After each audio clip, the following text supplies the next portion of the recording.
Praise the lord. 119వ కీర్తన 105వ వాక్యాన్ని చదువుకుందాము. నీ వాక్యము నా పాదములకు దీపమును, నా త్రోవకు వెలుగునై ఉన్నది. ప్రియ దేవుని బిడ్డలారా, మనం ఎల్లప్పుడూ కూడా దేవుని వాక్యాన్ని చదువుతూ ధ్యానిస్తూ ఆ ప్రకారంగా మనం నడిపించబడినప్పుడు దేవుని వాక్యము వలన మన ఆత్మీయ జీవితానికి ఎంతో ఆశీర్వాదం కలుగుతున్నది.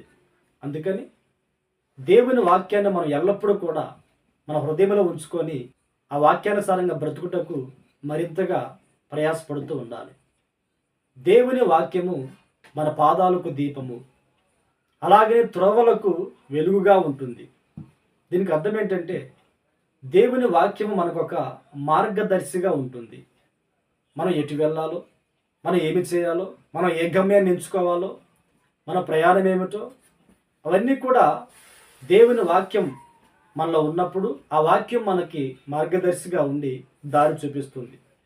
మరి ఈ దినమందు ఈ మాటలు వింటున్న నీవు ప్రతి దినము దేవుని వాక్యాన్ని చదువుతున్నావా? ఆ వాక్యాన్ని హృదయంలో బదిలపరుచుకుంటున్నావా? ఆ వాక్యానుసారంగా జీవించడానికి ప్రయాసపడుతున్నావా?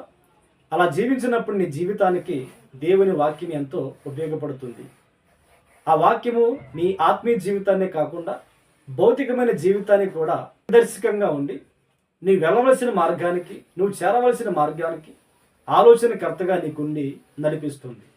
అలా కాకుండా దేవుని వాక్యాన్ని నిర్లక్ష్యం చేసినప్పుడు జీవితం చీకటమయమైపోతుంది. అప్పుడు మనం ఏం చేస్తున్నామో మనకు అర్థం కాదు. మన ఆత్మీయ జీవితం ఏ స్థితిలో ఉందో మనకు అర్థం కాదు.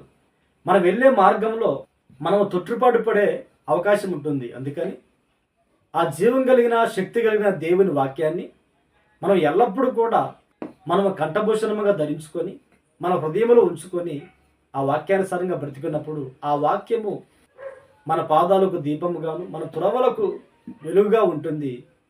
దీవెనకరమైన మార్గాలప్పుడు మనం నడిపించబడతాము. మనం అనేకులకు వెలుగుగా ఉంటాము, అనేకులకు మాదిరికరంగా ఉంటాము. అలాంటి మార్గాలలో దేవుని వాక్యం మనల్ని నడిపించునుగాక.